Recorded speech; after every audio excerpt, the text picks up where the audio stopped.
kí wọ́n lè jà kẹ́mi lè wòran èṣù tápọ̀ sí èṣù tápọ̀ sí èṣù tápọ̀ sí kí wọ́n lè jà kẹ́mi lè wòran èṣù tápọ̀ sí ẹ̀yin ọmọ Nàìjíríà ẹ wá gbẹ́nu sí máìkì o èwo nínú yín ló lọ bu àdí sórí èṣù oh my God èwo nínú yín ló fẹ́ṣù láti jẹ ta ni nínú yín ló lọ sórí òkè tó lọ gba àwẹ̀ àtàdúà ẹ jẹ́wọ́ o ṣáwẹ̀ bíríbírí lẹ gbà torí àwọn olóṣèlú yìí ni àbí àwẹ̀ wáìtì ẹ jẹ́wọ́ o ọmọ Nàìjíríà wá gbẹnu sí máìkì èwo nínú yín gangan ló lọ yanná fìlà abẹ́ di tíra nítorí àwọn olóṣèlú Nàìjíríà èwo nínú yín ẹ gbẹnu sí máìkì ẹ jẹ́wọ́ ní comment section o ẹ jẹ́wọ́ ní comment section o torí bí gbogbo ẹ ṣe di yam pepper skata iṣu atayanyan yóò fẹ́ yé mi mọ́ president ń tú àṣírí àwọn governors ń tú àṣírí president senator ń tú àṣírí ara wọn ó ṣàǹdí gbòs àti kó fídíò wá ó ti di wọ́rọ́ sí wọ́rọ́ ẹ bá mi jẹ́wọ́ ẹgbẹ́nu sí máìkì ní comment section mi ò ní sọ fún anybody o ẹ kàn ra sọ fún mi ní comment section ta ni nínú yín ló lọ bọ èṣù ẹ jẹ́wọ́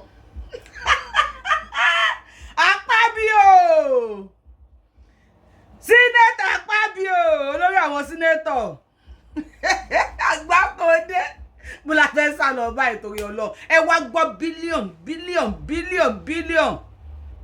wọ́n ní kò sówó kankan tí wọ́n sign tí Akpabio tí ò àpúrúfù yé bí wọ́n ṣe ń parọ́ mọ́ra wọn wọ́n ti di court wọ́n ti di court bí wọ́n ṣe ń parọ́ mọ́ra wọn ìwọ lọ já ilé ìbọn ẹ wá gbọ́ dollars ṣe rántí NDDC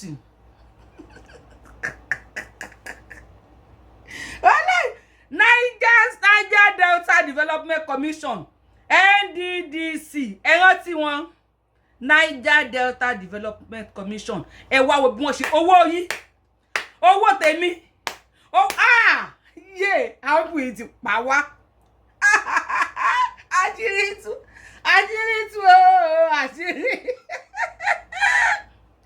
ó ti mú ẹ pàápàá bí onísìn wọ́n wá ra ródóródó kódà àwọn pípù ìsọ̀rọ̀ débi wípé ẹ wo lẹ́yìn fídíò tó kó wá fún yín mo ń bọ̀ ṣẹ́nu yín dùn bó ṣe ń lọ yẹn ṣé kó máa ẹ kì í bè lọ ṣé kó máa lọ bẹ́ẹ̀ ẹ bá mi kọ sí comment section tó bá yẹ kó máa lọ bẹ́ẹ̀ ẹ bá mi kọ sí comment section ìyá yìí sọ̀rọ̀ sókè. Nobody makes any payment in NDDC without God's will Akpabio's approval. Ó ṣọ́ọ̀kì o. When we first came to NDDC, on the day of going for the inauguration, he told me in the car that, Madam MD, if you don't do what I say, the same pen with which I used to sign your letter, it will be the same pen that I will use to remove you. He said the first thing I should do when I get to Port Harcourt is to change the dollars in the NDDC account. I was scared to do that. After that, he came to Port Harcourt 2 days after the inauguration. Okay. He said the first thing I should do is to make sure I change the dollars. I should remove Mr. Kaltungo from being legal and send him on compulsory retirement. That we cannot have a northerner be the head of the legal team, of the legal unit.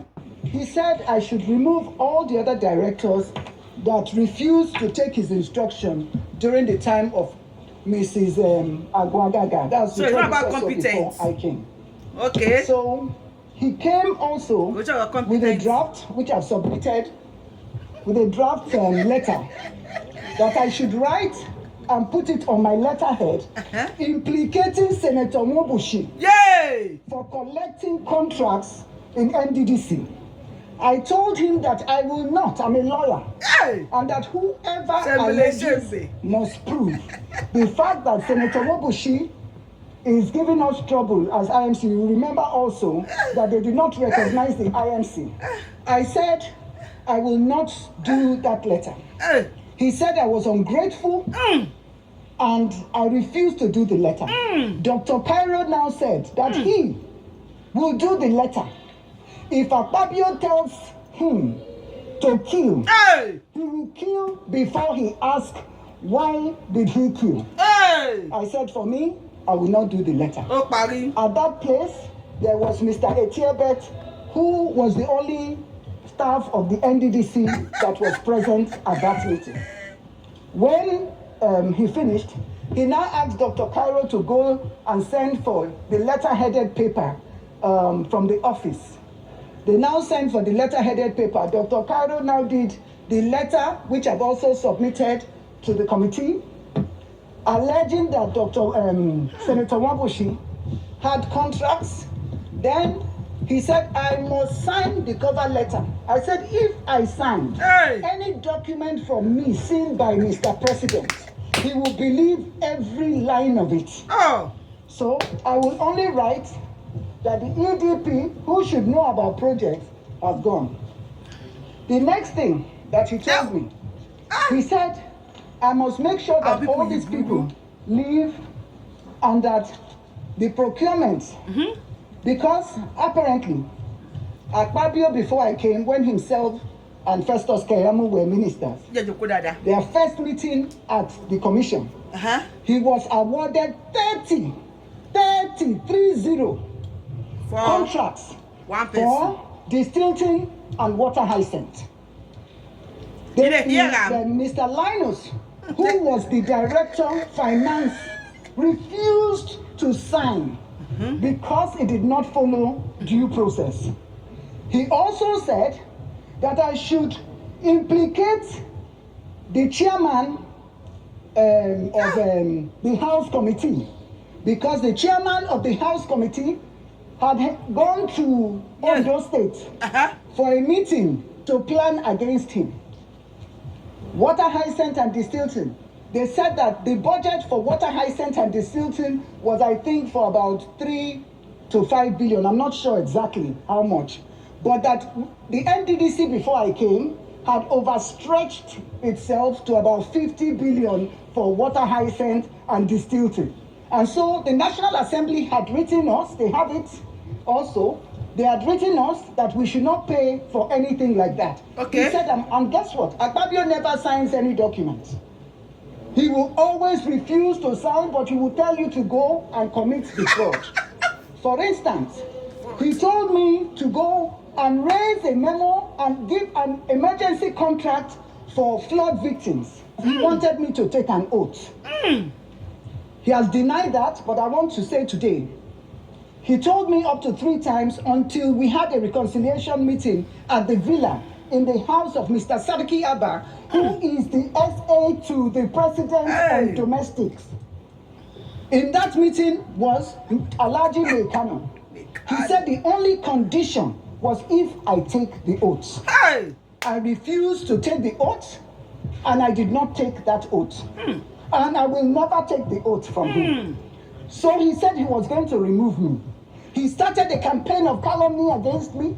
He said I did not answer him because the facts will speak for itself. Now, to end this matter about the procurement process. I refused to go with him to deceive Mr. President at the FEC meeting. Because the Procurement Act says if I contravene any section of the Procurement Act, is 5 years imprisonment without an option of fine. So if I go and say they should pay for the process, if you see, they say it's for 2020 budget. Akpabio went to get the approval from FEC. The 2020 budget has not even been discussed by the National Assembly till today. The 2020 budget has not been passed. However, he lied to FEC, which is the greatest embarrassment in this country, for a budget that has not been passed, for an approval to be given for that procurement. I refused to go because he wanted me to send the money for the procurement to the ministry to implement the forensic audit. Hey. I refused. I am challenging him to deny any of these allegations because I have to round up for you people. But all the facts and all that I've said are all written in my document. Ayọ̀mọ̀ ìyá mi ṣé kó máa lọ bẹ́ẹ̀. Ṣé kó máa lọ bẹ́ẹ̀. Ṣó dùn mọ́ yín àbí ó dùn mọ́ yín? Ó dùn mọ́ yín àbí? Ó dùn mọ́ yín àbí? Ó dùn mọ́ mi gangan. Ṣé ká sọ pé àwọn táníkà ló ń jà ni? Àbí ẹ̀yin kan wà tẹ́ lọ gba àwẹ̀ ní kọ́nà? Ẹ jẹ́wọ́ fún mi, mi ò ní sọ fẹ́ nìkankan o. Tó o bá wà lára àwọn tó gba àwẹ̀ ní kọ́nà, wípé káṣírí máa tú ní Nàìjíríà, jẹ́wọ́ fún mi, mi ní sọ fẹ́ anybody. Àwẹ̀ mélòó ló gbà? Tó o bá wà lára àwọn tó gba àwẹ̀ bíríbírí, àbí àwẹ̀ funfun ló gbà? Ṣàwẹ̀ àwẹ̀ green wà? Àbí kọ́lọ́ àwẹ̀ wo ló gbà? Ọmọ ìyá mi jẹ́wọ́ fún mi, mi ní sọ fún anybody. Eléyìí tí wá bẹ́ skẹ́ báyìí. Ẹgbẹ́nu sí máìkì ẹ ṣàlàyé fún mi. Tẹ́wẹ́ ká máa play àwọn fídíò tó kù. Iye comment, tẹ́wẹ́ lè kọ́ comment 1000 sẹ́, àdé máa share fídíò yìí káàkiri sẹ́. Ṣé ti gbọ́? Bébì yẹn ṣe ń sọ̀rọ̀. Wọn ò ní ìdí pé o wà competent or o wà competent. Òfin tó bá ti fún ẹ, order tó bá ti fún ẹ, o ló gbọ́dọ̀ sign. NDDC àbí kí ni wọ́n ń pè? Ọbásanjọ́ ló fọ́ọ̀mù ẹ o. Nípa oil Niger Delta. Nípa oil Niger Delta ló ṣe torí ẹ̀ fọ́ọ̀mù ẹ o. Dọ́là làwọn transfer tí wọ́n change. Dọ́là ni wọ́n ń withdraw yìí. A ti fa wèrè lọ́yọ̀ eléri ibú làwọn pípú yìí. Ọlọ́run, wọ́n ti rún tiwa ti tẹ̀. Abájọ àwa lẹ́yìn odi Yorùbáwùyí mo dẹ̀ sọ fún yín. I don't know if you will help me #Ade Buhari. Ọba ńlá Elizabeth ọ̀rẹ́ mi. Ẹ bá mi pín fídíò yìí kó kù. Ẹ bá mi share fídíò yìí pé kó dọ́dọ̀ ẹ̀. Ẹni èébú tó bú mi ní about 2 years ago. Nígbà tí mo ní pé tó bá fún wa ní 10 million nínú owó Nàìjíríà. Wípé owó sì máa kù sọ́wọ́ àwọn ìjọba yìí. Tó bọ́ta tó ṣe fídíò dídí ọ̀sẹ̀ kan fún mi. Tó ní Yorùbáwùyí ó parọ́ kú. Mo ti máa wá fídíò máa bá yín gbé fídíò wa mo download ẹ̀. Tó ní Yorùbáwùyí ó parọ́ kú. Mo ní owó wà Nàìjíríà báwọn pípì ṣe máa ná ni wọn ò mọ̀. Ṣé bẹ́ẹ̀ ń gbọ́? Wọn ò deal lórí ẹni tó bá wà competent. Ìyẹn ò tẹ̀ tún wá dùn mí púpọ̀. Ṣé gbọ́ èyí tó ń sọ wípé tó bá ní kóun lọ pààyàn. Òun á pààyàn tán. Kóun tó máa bèrè pé ẹni tẹ́ni kóun lọ pààyàn kí ni tó ṣe kí lẹ̀kẹ̀ tó ṣẹ̀. Aláì àti báwé rẹ̀ wọ́n mọ́tò pọ̀. A ti fa nípù wèrè báyìí. Wèrè ó bá bẹ̀ sí ní sáré tẹ̀lé wa. Kò ì tán o. Ẹ jókòó dáadáa ẹ má rẹ̀ rìn òkè wà rí bó lórí ṣíà o. Ẹ bomi sọ́dọ̀ o. Ẹ gbé àìsì sí. Torí ó ń gbóná lọ́dọ̀ wa ní Amẹ́ríkà mi bí other countries tó kù. Ẹ bu omi sọ́dọ̀ kẹ́ gbé àìsì sínú ẹ̀. Lẹ́yìn yẹn ká bá wa ẹ tó bá dẹ̀ mọ̀ nǹkan mu ẹ wá tó bá ṣìrì dáadáa bí a kẹ́ máa wá NSC àbí bàbá dúdú ẹ gbé sẹ́gbẹ̀ ẹ má rẹ́rìn o. Fídíò tẹ́ fẹ́ gbọ́ bí a kẹ́ máa rẹ́rìn ni àbí kẹ́ máa sunkún àbí kẹ́ máa mú àwọn ìjọba yìí ní èpè ẹ má ṣe kán ní méjèèjì o. Ẹ sọ̀rọ̀ sókè bàbá. Good morning. Good morning, sir. According to the time. I normally don't start work early on Mondays, but I just came to do a few things and I got a call from someone from Nigeria. And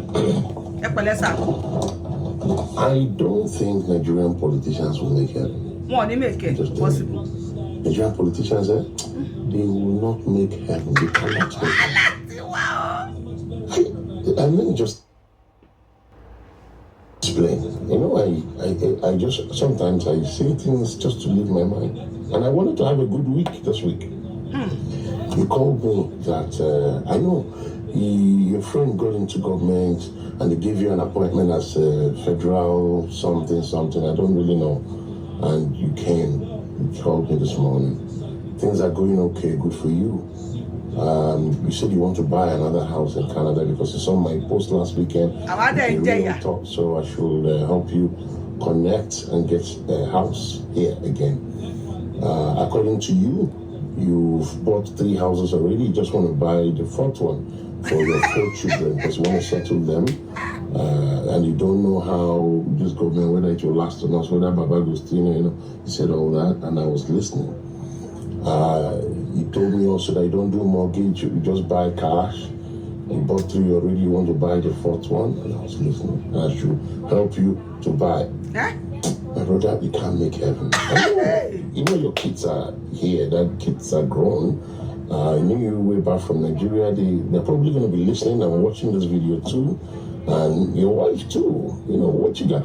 I told you, I said to you that I think Nigeria is difficult now because the youths want to demonstrate end of this month. There's a lot of hardship. Gas, petrol is expensive. Food is expensive. He said, we in diaspora always think Nigeria is bad and it's not as bad as we think. Over 100 million Nigerians have camera phone. Social media, we see these things now. We see things are bad. We feel it. We have people back home too. It's not diaspora thing. And you have the mind. How long this government don't deserve? You don't have the mind. You don't buy 3 houses or you won't buy the 4th one because you're not sure how long Baba go dey. I cannot. I don't see the pathway that you will make heaven. I'm telling you. And you guys have to listen. Don't do what you're going to do, and the people after you will suffer. I'm not saying, listen. I know you're not Jagaban, you're not the president, I know that one, and you're not a governor, but they give you some federal post. Oh! You won't look Nigeria dry. Look at people, poverty, young girls are doing prostitution, Yahoo, crime everywhere because of people like you. Make I tell you, that phone, caught Nani Kota, because I don't want you to call me again. So that when God will send in punishment to you, he will not say that Dr. Zo overhead or that I connected you. If you want to be real Togo, Henry's on my page, can go to him directly. No, I won't give you any connect. I'm telling you, I don't want to deal with people like you. It's harmless. And like I say, I can't see a pathway through which you can make heaven. You cannot make heaven. You Nigerian politicians, you guys are too mean. Okay, you're still the one that will do just you and your family. You guys will still the one that will do generations of and leave the other people in swallow. That's wrong. I don't want to, as I said, this is Monday morning. I don't want to start the week. Don't call me again, please, I'm begging you. Go and look for where you're going to dump your money. I don't want to have anything to do with it. Because the prayer we pray for you for that country, my brother, be better prayer. Be better prayer. Politicians, you guys have to think twice. And for the youth that are demonstrating, with you guys in spirit, you guys should do protest. It's to suffer too much. I'm saying it. If I come back to Nigeria, they will hold me at the airport. Myself, I'm a Canadian. I get my Canadian value now. You will explain to Canada what happened to their picnic. I will say it. You guys will not make heaven, Nigerian politicians. You guys are too greedy. Chop small. Go and fix the country. Fit. Say they always diaspora people, they always think Nigeria is bad. No, we see everything on social media. We go home too. Come on here. What am I gonna come on here? Shegba wọn lórí ibu aṣòṣì máa mọ àwọn awáyé wa pasọ. Ṣé bẹ gbọ́ nǹkan tó sí bàbá yẹn sọ? Ṣé bẹ gbọ́? Tá bá mú yín sọ́wọ́, Ọlọ́run Ògún gbọ́, ẹ̀jẹ̀ yín máa gbẹ. Lórí ibi tá wà yìí, lórí lyrics tá wà yìí. Tí a bá mú yín sí ọwọ́, bàbá ẹ ti ṣe mistake. Ẹ bá wa dárúkọ politician nìyẹn. Protest yìí, àwọn èèyàn máa ṣe protest. Ẹ kàn má wọṣọ Yorùbá nation. Ẹ lè má dárúkọ Sunday Igboho. Ẹ má dárúkọ bàbá Akíntóyè. Ẹ lọ ṣe protest fún pé ebi ń pa yín ni bàbá Tinubu ti ń bẹ̀bẹ̀. Tinubu ní ẹ fún wọn ní time lọ́wọ́ protest kan lélẹ́yìn. Bàbá ara kan Gaza. Inú ń bí everybody. bàbá ṣe gbọ́ inú bí àwọn ọmọ ayé ara ń kan anybody yéé bàbá yìí láwọn Nigerian politicians ó ní wọn ò lè make heaven àfẹ́ kọ́ make earth gangan ogun gbọ́ ọ̀rọ̀ àfẹ́ kí wọ́n make earth gangan bèlè ìtàsípọ̀ máa make heaven ara ń kan wá inú bí wa ìwọ wọ́n appoint ẹ̀ mi ò mọ̀ ẹ́ o ṣùgbọ́n mo bá ẹlẹ́dàá ẹ̀ sọ̀rọ̀ ìṣẹ̀dá ẹ̀ ń gbọ́ nǹkan tí mo ń sọ yìí yéé ooo gbèlégbèlé ara ń kan mí inú ń bí mi yéé à ń ṣe 3 job 4 job nílùú òyìnbó torí pé bí pa àwọn tó wà Nàìjíríà wọ́n wá appoint aṣòṣìmámọ̀ kan ẹ bá mi bó jẹ́ pé bó jẹ́ àdúrà ẹ bá mi kọ sí comment section fún wọ́n wá appoint wọ́ tí ò tí pọ́dún méjì ò ẹ̀ ṣe governor ó kì í ṣe president wọ́n ló ti ra lé 3 sí Canada fún àwọn ọmọ ẹ̀ yé ó ṣòkì mi ṣọ́kílì ẹ̀yìn tèmi ṣọ́kílì ẹ̀ páwọn wèrè yìí náà sọ́kọ́tà wá sẹ́yìn odi Nigeria is going down and gbogbo ẹ̀dẹ́ gbé wa lọ́wọ́ ẹjọ́ ń lọ pẹ̀lú Nàìjíríà ni ogun gbọ́ táwọn ọmọ ẹ bá mú yín sọ́wọ́ ẹ mọ̀ wípé an hungry man is an angry man ẹni tẹ́bi ń pa kò jẹ́ ni ọ̀rọ̀ ń dùn tán yé wọ́n ló tún fẹ́ ra ilé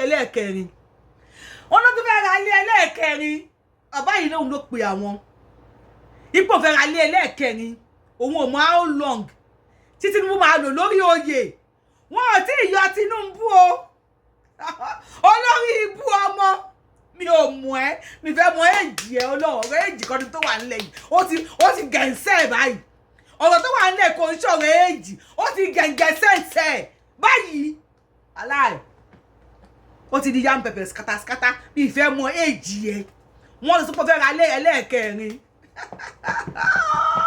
oh my how long so o ti ń deny Tinubu style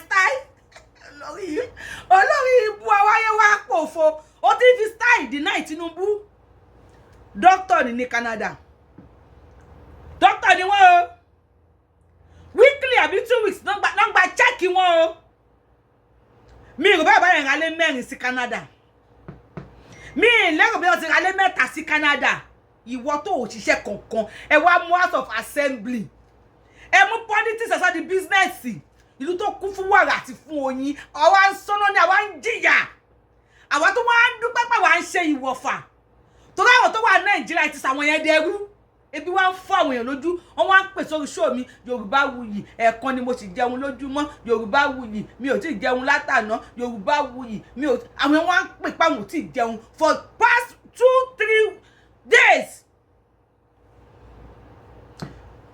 owó tó fi ń ra lé ṣe pa bẹ́ẹ̀ lónìí ṣé fún ẹ̀yà ńlá yàpọ̀ rí mọ́ pọ̀pọ̀ wá lábàá bá pẹ́ mọ́ pọ̀ ṣé ìyá aláyé ẹ̀ ló lówó yẹn no the protest is coming on ẹ jẹ́ pé peaceful protest make it peaceful please make it peaceful no destruction of properties ẹ má bà nǹkan jẹ́ àgàgà ilẹ̀ Yorùbá ẹ má bà nǹkan jẹ́ because ẹni tó bá bàjẹ́ àwa la máa padà fowó wa tún ṣe tá bá gbalẹ̀ wa tán ẹ má yẹ kí nǹkan bàjẹ́ ẹ máa wọn bá kọ́wọ́ yín sọ́wọ́ o ẹ mọ́lé wọn o Ògúngbọ̀ ẹ mọ́lé wọn ẹ máa àdírẹ́sì wọn àwọn security wọn gan ara kan àwọn security wọn àwọn ọlọ́pàá tó ń ṣọ́ wọn àwọn sójà tí wọ́n ń ṣọ́ wọn ara kan wọn ẹ release ẹ fáwọn ọmọ ayé kọ́kọ́ kí wọ́n ní ẹ má nà wọ́n.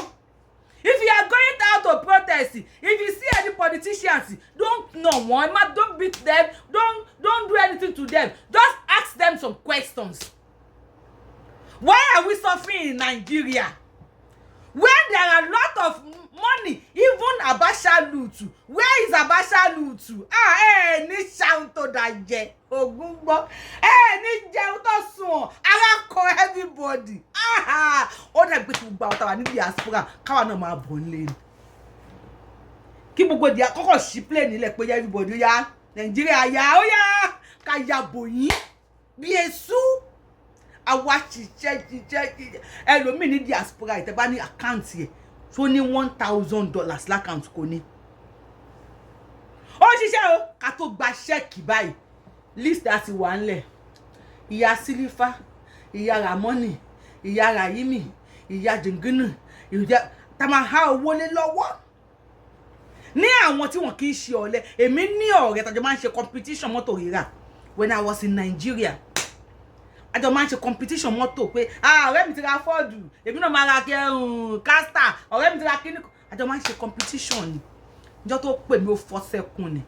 Àyà mi já orí mi mọ́ mi lọ, mo ní kí ló ṣe ẹ́, kí ló dé? Ta ló ṣe ọkọ ẹ̀ ń kó lọ́kọ̀ ń wá àwọn ọmọ ń kó láwọn ọmọ wa, kí ló dé, kí ló pa ẹ́ lẹ́kùn báyìí?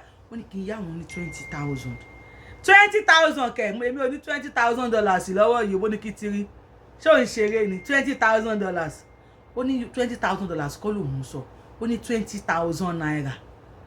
Mo wá tún wá orí bẹ́ẹ̀dì dẹ̀ ni mo wà, mo tún wá yí padà pé bóyá mi ò gbọ́ ohun tó ń sọ dáadáa, bóyá mo ń lálàá, mo wá lajú dáadáa pé kí ló wí?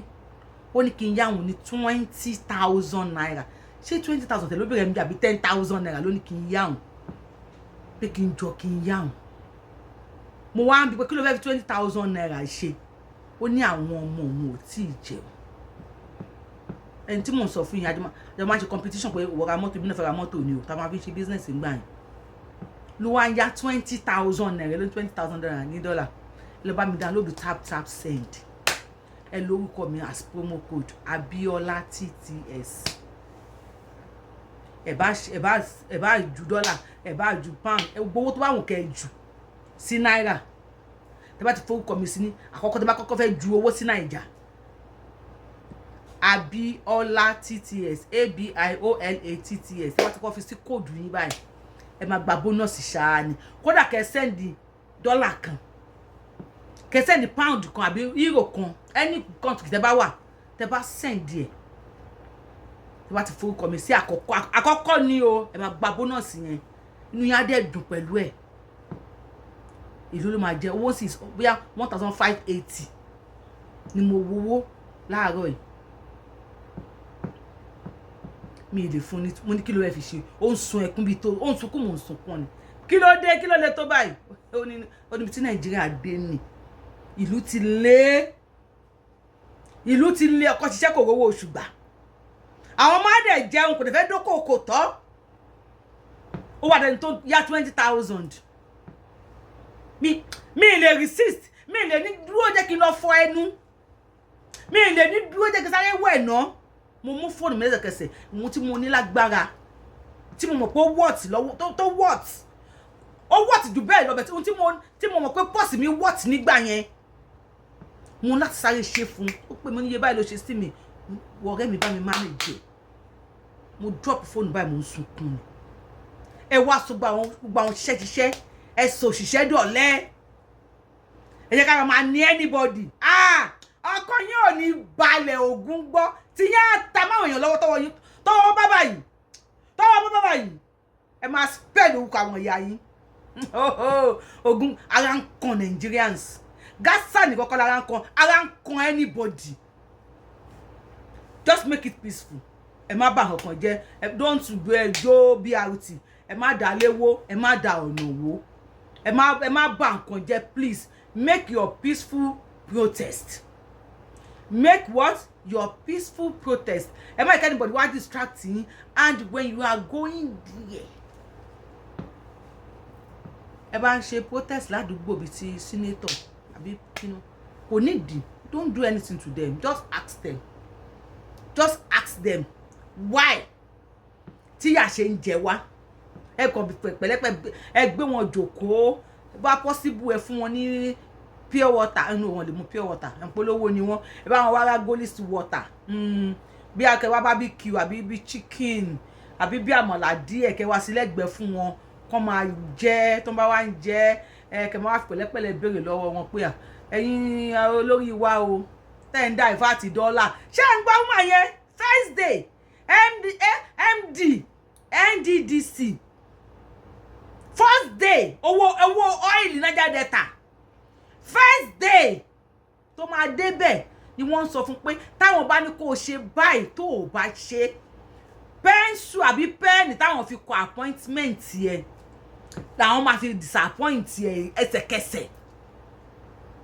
Ẹ̀bùn wọn ṣe implicate ara wọn. ó ní kí n lọ parọ́ mélè ó ní kí n lọ ṣe kíní kan mélè bó ṣe lọ sí olóyè Sunday Igboho ni. They don't even ask. Ìpè Sunday Igboho tẹ́ ẹ ní ká lọ pamọ́ lé kí ni Sunday Igboho ṣe.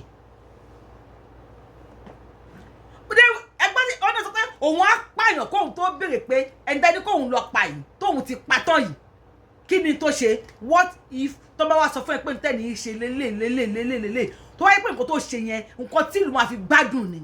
How will you feel? Báwo ló ṣe máa feel lérí ibú? How will you feel?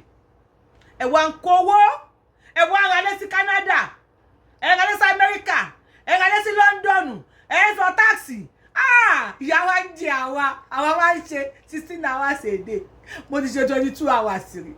Mo ṣe 16 hours tán. Ẹ tó bá wá gbaṣẹ́ lọ́wọ́ mi ò ètèdè mo tó wà ńbẹ̀. Ẹ̀mí yóò ní balẹ̀. Ọkàn yóò ní lélẹ̀. Ẹ̀yin ọmọ ìyá mi ṣe kó máa lọ bẹ́ẹ̀. Ẹ̀yin tẹ́ ń gbàdúrà lọ́wọ́. Ó yá ẹ gbóhùn àdúrà sókè lórúkọ Jésù kó máa lọ bẹ́ẹ̀. Ẹ̀yin ọmọ ó yá ẹ gbóhùn àdúrà sókè lórúkọ Jésù. Olúwa Ọlọ́run àánú ó yá ẹ ṣàdúrà kó máa lọ bẹ́ẹ̀ kọ́kọ́ wọn máa balẹ̀ káṣíkì wọn máa tú. Ẹ̀yin tẹ́ ń ṣàfìrákù ẹ̀yin onítìrà ẹ bẹ̀rẹ̀ sí ní ìdí. Ẹ bẹ̀rẹ̀ sí ní ìdílé wọn lórí kí tí wọ́n ta kí tí wọ́n ń yẹ. Ó yá ẹ bá wa ṣe ẹ bá wa ṣàdúrà. Aláwọ̀ sẹ́dàlà sẹ́yìn náà mọ́. Ẹ bá wa ṣàdúrà. Ó yá ẹ ṣàfìrákù lórúkọ jẹ́. Ẹ bẹ̀rẹ̀ sí ní kóbò wọn kọ́kọ́ wọn máa balẹ̀ ọkàn yóò ní balẹ̀. Ẹ fìyà jẹ wá Ọlọ́run ẹ̀yin tẹ́ ẹ bù nǹkan sórí nǹkan tẹ́ ń ṣe nǹkan mọ́ nǹkan ẹ bẹ̀rẹ̀ sí ní bá wa ṣe. Ẹ gbọ́ ọ̀sán ẹ máa fi iná mọ́ wọn ọkàn wọn máa balẹ̀ káṣírí wọn máa tú. Àwa ti this is first to do no dey pain you. This is our laughing time. Yes. Oyin bí wọ́n máa pa kíní yẹn iwu laugh last laugh best. This is our laughing time. Ẹ ti pa wá lẹ́kún. A ti sunkún. A ti ṣọ́bọ̀dọ̀. Òun ti lági mú wa. Òtútù tí ò bá wa lára mu. Ó ti ṣe sàndówò fún wa. Ẹ ti fìyà jẹ wá. We go laugh. Ẹyin tèmi ṣe máa laugh abẹ́ ni laugh. We go laugh oh. We go laugh oh. Yes, my birthday is coming on August 3rd. Please, I don't demand anything from you. Just subscribe to my YouTube channel. Ẹ jẹ́ ká gbé dórí 30,000. Ṣé máa subscribe? Ẹ kàn wá tẹ subscribe button yín, kẹ́ wá tẹ notification bell yín. Ẹ̀yin tẹ́ ẹ kàn ń wò mí ẹ subscribe, ẹ tẹ subscribe button yín. Notification bell yín because ó máa let kẹ́ o. Tó bá ṣe ń lọ báyìí, àwọn gan àti place yín. Àti place camera wá fún wọn. Tó bá ṣe ń lọ báyìí, àwọn máa tẹ̀lé ni. If you are seeing me for the first time, tó bá rí mi rí. Yorùbáwùyí lórúkọ tèmi o. Yorùbáwùyí ni mò ń jẹ́. I am the one and only Akalolu of Yoruba land. Adáwọn ọlẹ Yorùbá. Ọba jọ wọn lọ. Yọlẹ́yẹ tí ó pè méjì. Àbẹ̀ní ọmọ òṣèré pààrọ̀. Ẹ tó máa pààrọ̀ tiwa. Adéwájú Federal Government. Tó bá tó wá sign ẹ̀ fún. Ọlọ́run gbọ́. Adéwájú Sàtíà. Ìyókì Ọlọ́run lọ́fẹ̀ẹ́ o. Ọlọ́run ló dí lásán. Bóyá tó bá kú bí 99 times. Ó lè rọ́lọ́. Invite friends and family yín.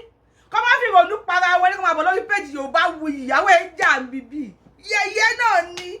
A dẹ̀ máa sọ̀rọ̀ tó máa lórí ibu wọn wọ́n ń wò mí o. Ẹ bá mi share video kankan gbogbo wọn.